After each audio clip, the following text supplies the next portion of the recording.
journal vous est offert par la Cadeco, votre banque de famille.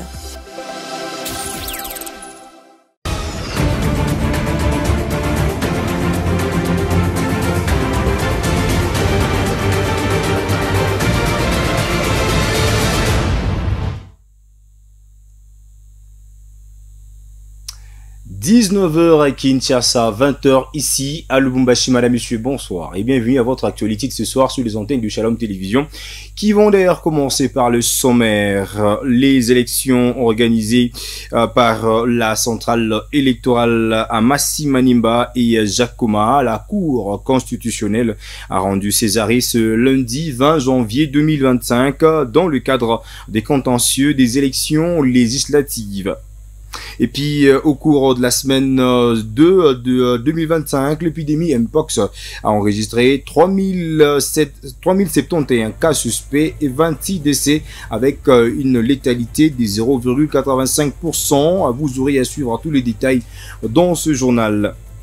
Et puis, à l'Assemblée nationale, redynamiser le forum de partenariat et des parlementaires de la conférence internationale sur la région des Grands Lacs. Voilà ce qui était au centre des échanges entre le premier vice-président de l'Assemblée nationale de la République démocratique du Congo et la présidente de l'Assemblée nationale de la Zambie en séjour à Kinshasa. Discuter de la pénurie d'essence dans la province du Haut-Katanga était au centre de la rencontre entre le pétrolier et les gouverneurs de la province du Haut-Katanga, car cette situation met en mal plusieurs activités dans la vie de Lubumbashi. Madame, Monsieur, vous aurez à suivre un reportage bien élaboré dans votre 20h. En actualité, en dehors de la République démocratique du Congo, retenez tout simplement que France 24 est revenu sur les déclarations et les expressions des différents politiques après l'investiture de Donald Trump à la Maison Blanche. Le retour de ces milliardaires américains à la Maison Blanche a fait parler plus d'un. Nous sommes au niveau mondial. Vous aurez à suivre tous les détails. Mais bien avant cela, vous aurez droit également à votre actualité sportive dans la deuxième partie de ce soir d'actualité. Madame, Monsieur, une fois de plus, bonsoir et bienvenue. 21 janvier 2024, 21 janvier 2025, cela fait un an pratiquement depuis que le président de la République, Félix-Antoine Tshisekedi Tshilombo, est à la tête de la République démocratique du Congo dans l'exercice de son deuxième mandat. Si à l'opposition on estime que les bilans pour cette première année restent chaotiques, à l'Union sacrée pour la nation, on considère que le président est bien parti pour la réussite de son second mandat.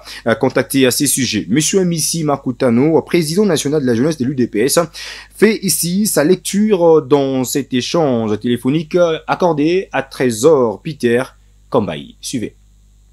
La première lecture, c'est premièrement les regrets d'avoir que dans la mise en place nous a pris beaucoup de temps, plus de 5 mois, 6 mois même. Et après ces 6 mois, nous avons vu la mise en place du gouvernement qui s'est mis en place. Et par rapport à ça, nous voyons comment parmi les 56 membres du gouvernement, ceux qui se distinguent par rapport à leur savoir-faire. Et bien entendu, n'oubliez pas qu'après avoir eu le gouvernement, il fallait que ces membres du gouvernement puissent savoir comment mettre les jalons dans ce qui est comme les champs d'action de leurs activités. Et bien entendu, nous sommes en cours. Ce qui concerne le président, je crois que le président vient de réaliser une année et il ne pouvait pas travailler seul. Il devait travailler tout simplement avec le gouvernement qui est l'exécutif de tous les programmes édictés par le président de la République. Maintenant, par rapport à ces 6 axes que le président de la République a pu démontrer, nous sommes en train de vivre cette détermination de nos forces armées à ce qui concerne la sécurité qui n'est pas à démontrer. Et c'est tous les Congolais qui savent comment le commandant suprême a mis le moyen possible justement à ce qui concerne l'armée et nos services de renseignement pour essayer un peu de mettre à l'écart les ennemis de la République sur le plan sécuritaire. Sur le plan de l'économie, vous allez comprendre qu'il y a quand même cette petite diminution. On ne peut que commencer par quelque part des prix des denrées alimentaires et sans pour autant oublier la gratuité de l'enseignement qui fait son bon chemin dans notre pays. Et donc, pour ça, nous sommes en cours et je crois qu'un mandat ne peut jamais se mesurer à une année.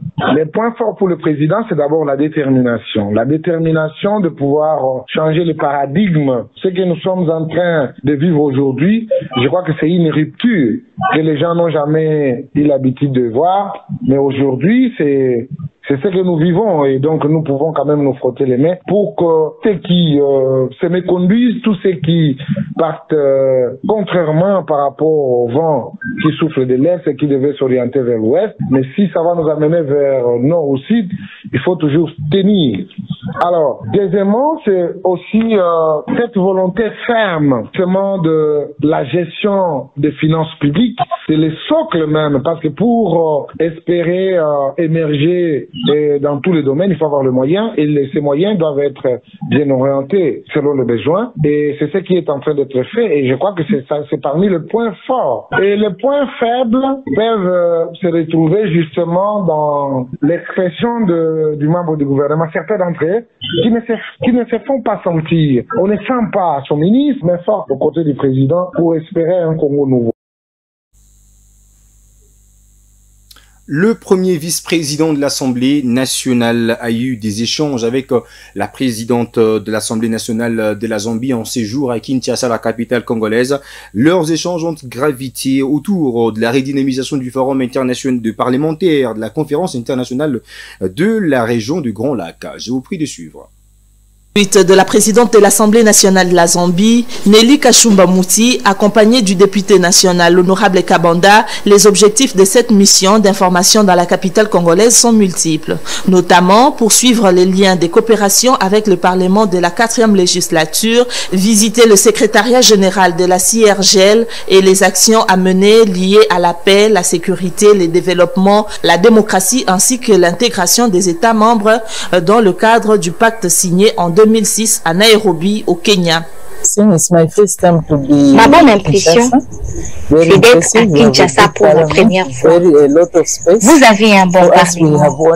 En Zambie, nous avons un système monocaméral, c'est-à-dire une seule chambre. Mais ici, ce qui est très intéressant est que vous avez deux chambres. En tant qu'un pays voisin, c'était un plaisir de visiter, d'apprendre et de changer de vue. En tant que parlementaire, nous apprenons en discutant avec les autres, échanger des idées et parler au nom du peuple pour la paix. En outre, le président en exercice du Forum des parlements de la CIRGL a réitéré lors de cette mission d'information auprès de l'honorable Isaac Jean-Claude Chilumbayi les soutiens 2022-2026 dans l'espace CIRGL. Et puis la Cour constitutionnelle a rendu ses arrêts lundi 20 janvier 2025 dans le cadre des contentieux des élections législatives organisées par la CEUNI, la centrale électorale, dans le circonscription électorale du Massi Manimba, dans la province du Kwilu, et des Jakoma, dans la province du Nord Ubangi. Pierre Kaboué pour les commentaires. Dans ses verdicts rendus ce lundi 20 janvier 2025 concernant le contentieux des élections législatives organisées par la Commission électorale nationale indépendante CENI dans les circonscriptions électorales de Massi Manimba et de Yakoma, des régions situées dans l'ouest de la RDC, la Haute Cour de la République démocratique du Congo a rejeté toutes les 8 requêtes qui lui ont été soumises. Certaines ont été réclamées non fondées, tandis que d'autres ont été jugées recevables. À en croire des données Kamuleta, président de la Cour constitutionnelle, cette institution judiciaire a suivi religieusement l'avis du ministère public en se déclarant compétente pour toutes les requêtes mises à sa disposition.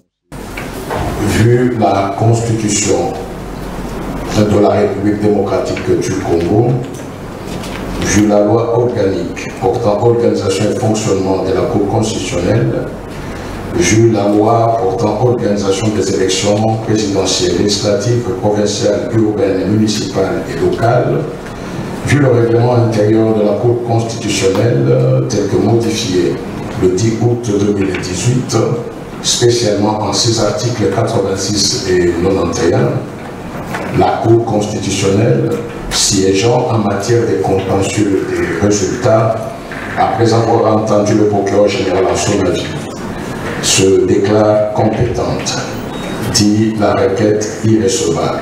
Ces décisions de la Cour constitutionnelle, perçues par certains comme une attaque contre les requérants, renforcent la légitimité des résultats proclamés par la CENI et mettent un terme aux contestations électorales dans ces régions. Pour rappel, les élections législatives dans ces 10 circonscriptions ont été organisées en retard pour des raisons sécuritaires et ont eu lieu le 15 décembre 2024.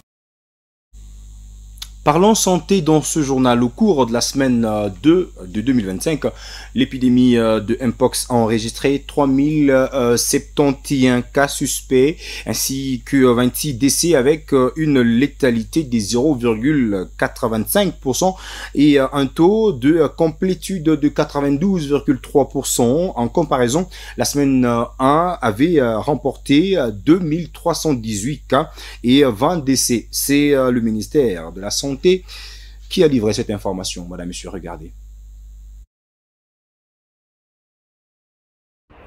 Oui, merci beaucoup. Nous avons été à la réunion stratégique qui a été conduite par son Excellence, Monsieur le ministre de la Santé publique, Hygiène et Prévoyance sociale. Et on a fait le point de l'épidémie Mpox pour l'année 2024 et pour les 3 premières semaines épidémiologiques. Comme vous l'avez vu, donc, durant ces 6 semaines épidémiologiques passées, les tendances des données sont, en termes de notification sont vers la baisse. Et bien sûr, la létalité aussi dans ce sens, dans la même direction. Bien que nous avons encore des défis en rapport avec l'utilisation, par exemple, des récos, des relais communautaires au niveau des communautés, au niveau de toutes les provinces. Nous avons des défis en rapport avec les suivis des contacts qu'il faudrait essayer de relever. Et l'occasion de la réunion d'aujourd'hui était aussi donnée pour que l'autorité qui conduit de façon stratégique la réponse puisse réarmer et encourager toutes les équipes gouvernementales et des organisations pour que nous puissions cette année terminer avec cette épidémie de Mpox dans notre pays.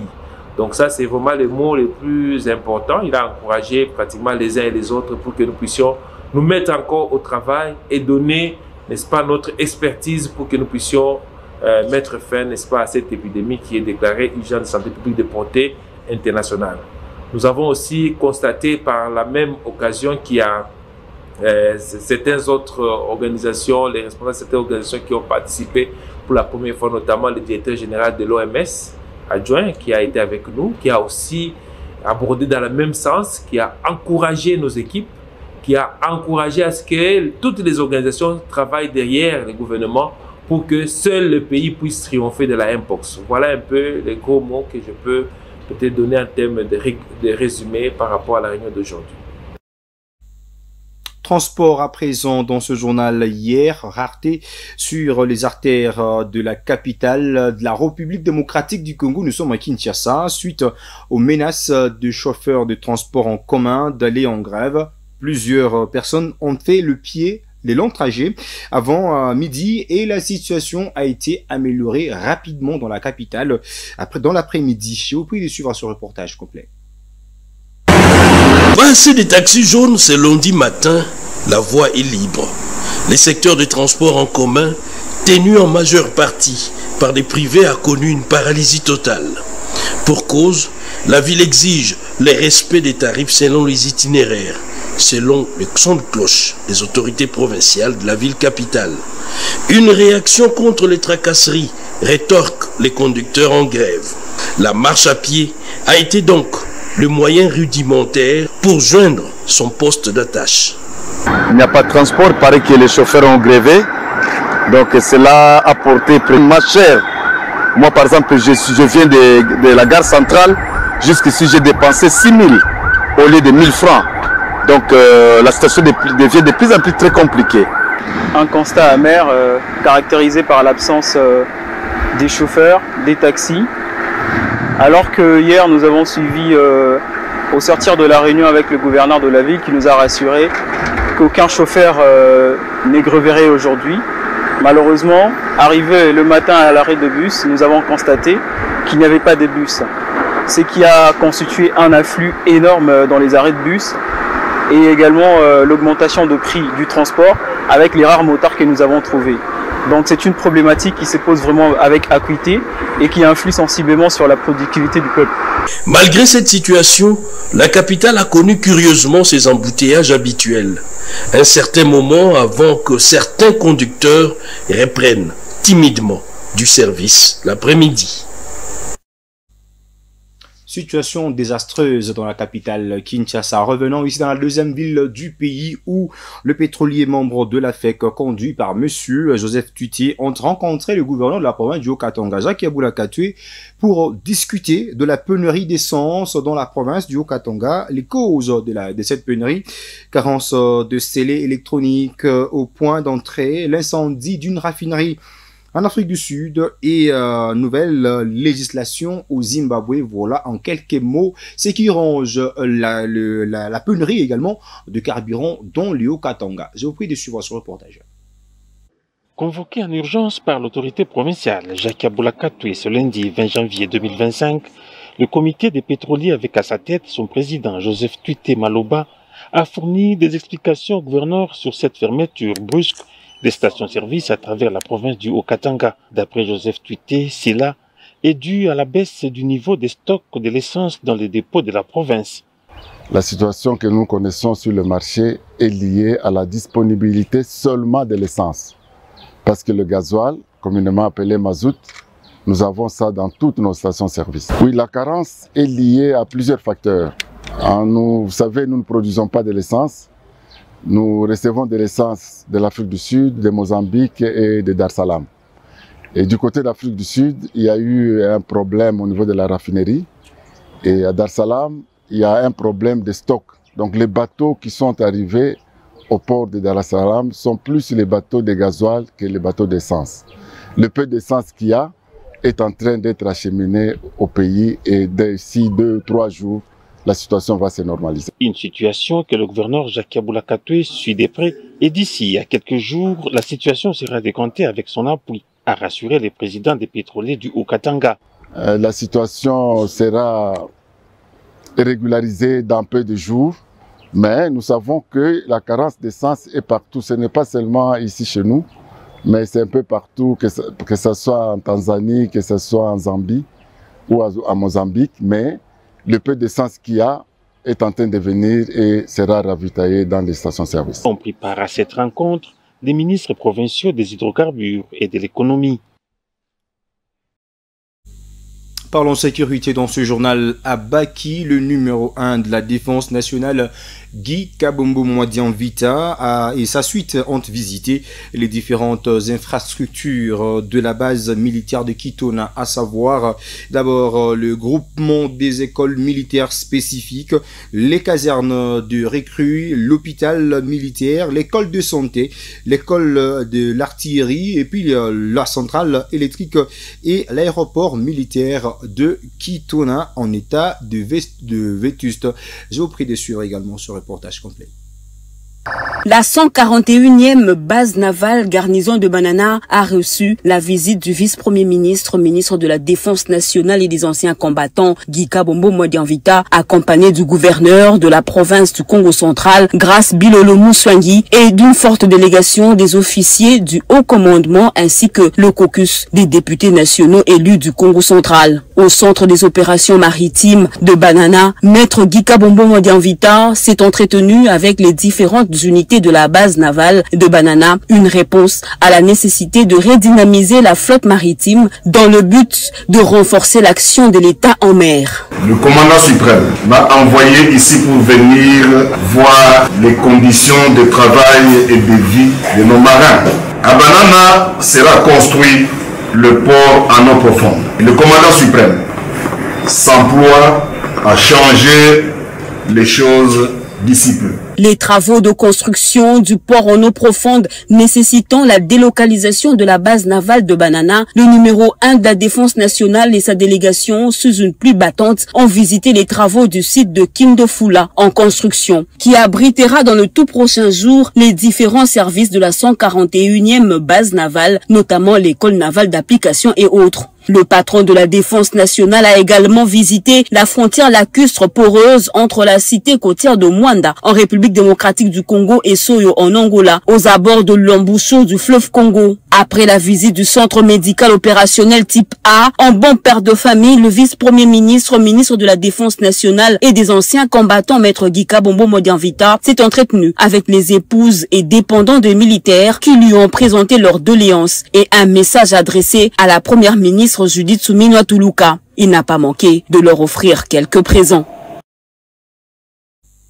On va terminer par la sécurité. Nous sommes du côté de l'Est de la RDC après l'appel lancé par le programme de désarmement, démobilisation, réinsertion communautaire et sociale PDD-RCS. Plus d'une centaine de personnes, d'éléments, ont entendu la voix de la raison et viennent de rendre les armes et dont la chefferie de Bouchou, dans le territoire, dans le sud-est du territoire de Béni. Un motif de satisfaction pour le coordonnateur principal du PDD-RCS. Regardez.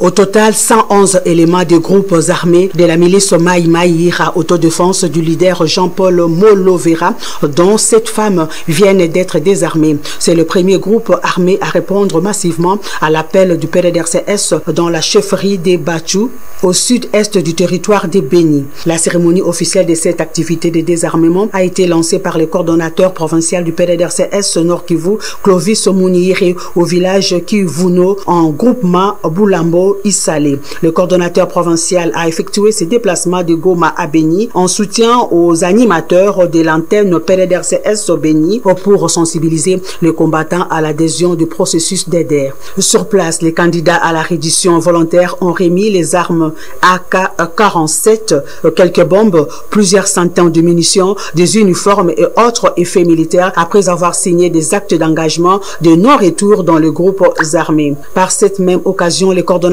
provincial du PDD-RCS Nord Kivu a rappelé au rendu la série d'opportunités qui les attend dans le cadre de leur insertion communautaire. En outre, Clovis Mouniri s'est déclaré favorable à l'accueil d'au moins 1500 combattants des divers groupes armés encore actifs dans la chefferie des Bachou, qui ont annoncé leur disponibilité à venir déposer leurs armes au PDD-RCS une fois le processus de désarmement effectif. Bien avant le lancement des désarmements à Bachou, le coordonnateur provincial du PDD-RCS avait effectué une visite au site de transit pour désarmement devant être réhabilité à Mambango, en ville de Béni.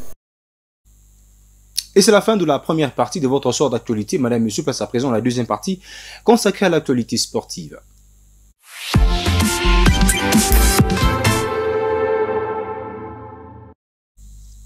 On parle de Gaël Kakuta. 6 mois après avoir signé en première division iranienne, l'international congolais Gaël Kakuta a résilié son contrat à l'amiable avec son club en attendant la fermeture de cette fenêtre de transfert. Gaël pourra-t-il reprendre et rebondir encore une fois de plus? C'est un commentaire qui porte la signature de Alain-François Tshisoka.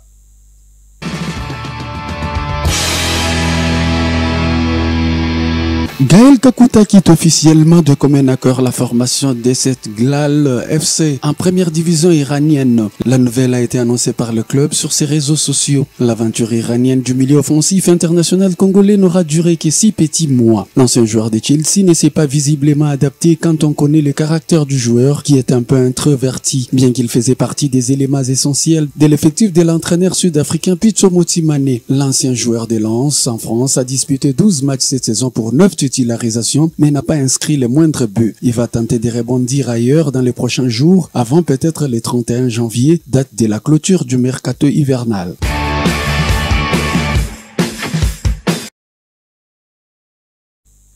C'est aussi la fin de la deuxième partie. Place à présent à la troisième et dernière partie. On va quitter le pays pour parler actualité en dehors de la RDC.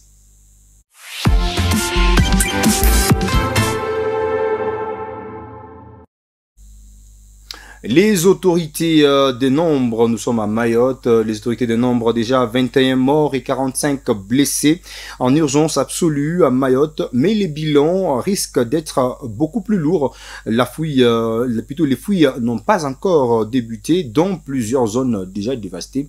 TV5 nous en dit plus.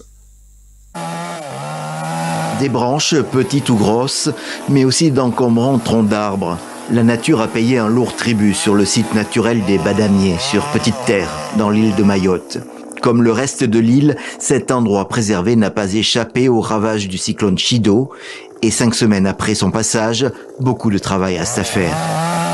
Les petits bois, vous les mettez à part, les moyens à part et les gros, on les mettra à part. Ce dimanche matin, dès 7 h, les habitants ont décidé de s'organiser pour remettre le site en état. Équipé d'aires de jeux pour les enfants et de bungalows pour abriter les pique-niques, c'était un endroit chéri, il est dévasté. On va continuer, ça ne s'arrêtera pas aujourd'hui jusqu'à ce que tout cet endroit-là soit comme il était avant. On enlève les canettes et tout, on fait la propreté, on fait le maximum possible. Alors, il faut se donner un peu, quoi. Il ne faut pas s'attendre que voilà, il y a l'État, il y a tout ça. Il faut s'y donner. On est tous des citoyens. À Petite Terre, les autorités se sont d'abord préoccupées de dégager les axes routiers et les équipements publics de première importance. L'intercommunalité dispose d'engins de chantier, mais ce sont des tonnes de déchets qu'il faut déblayer et les travaux continuent. Pour faire cette opération, nous, on a embauché à peu près 15 entreprises, donc une quinzaine de prestataires, pour faire tout le travail à l'abattoir et à Pamanzi. Et ça nous a coûté un montant de l'ordre de 1,2 million d'euros. L'intercommunalité estime que 60% des déchets ont été enlevés, mais beaucoup reste à faire, en particulier pour trier et recycler tout ce matériel. Il faudra encore plusieurs mois pour que l'île de Mayotte soit nettoyée. Je l'avais annoncé au sommaire, en France 24 est revenu sur les principales réactions internationales exprimées lundi à l'occasion de l'investiture de Donald Trump qui a consacré le retour triomphal au pouvoir du milliardaire républicain. Regardez ces images avec France 24. Sincère ou prudent, les messages de félicitations se sont multipliés après l'investiture de Donald Trump. À commencer par celui du président du Panama qui détonne, alors que le nouveau président des États-Unis a récemment menacé de reprendre le canal du Panama. Son dirigeant, José Raúl Mulino, s'est montré ferme sur la suite des relations entre les deux pays, affirmant que le canal resterait la propriété du Panama. De l'autre côté de l'Atlantique, la présidente de la Commission européenne, Ursula von der Leyen, a elle chaleureusement félicité le 47e président des États-Unis, saluant la force durable du partenariat transatlantique et l'intérêt commun d'une étroite collaboration avec les États-Unis. Mais plusieurs pays européens, dont l'Allemagne, ont aussi rappelé leur volonté de défendre leurs intérêts douaniers et de lutter contre toute forme de pression économique. Quand il s'agit du climat, du commerce et de l'ordre international, nous avons évidemment des points de vue différents. En tant qu'Européens, nous devons donc nous tenir debout et protéger plus fermement notre paix et notre liberté. En Ukraine, Volodymyr Zelensky a lui salué l'investiture de Donald Trump, une opportunité à saisir selon lui pour mettre fin au conflit entre son pays et la Russie. Je souhaite au président Trump et à toute l'Amérique du succès. Les Ukrainiens sont prêts à travailler avec les Américains pour parvenir à une véritable paix. Un message repris par le président turc Recep Tayyip Erdogan, qui a déclaré qu'Ankara ferait tout ce qui est nécessaire pour aider à mettre fin à la guerre en Ukraine.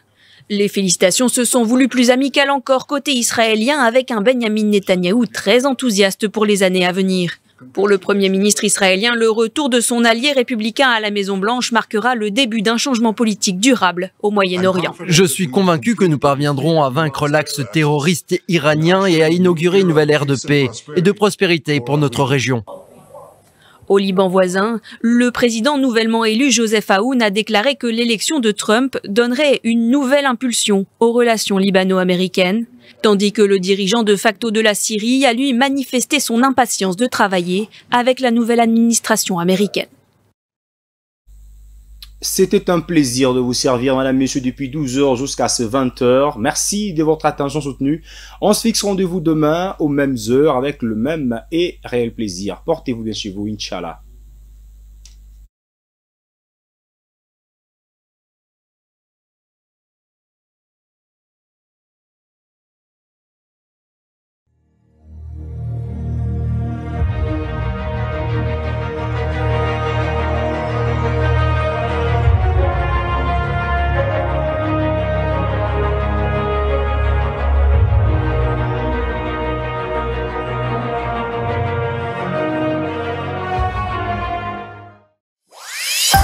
Ce journal vous a été offert par la Cadeco, votre banque de famille.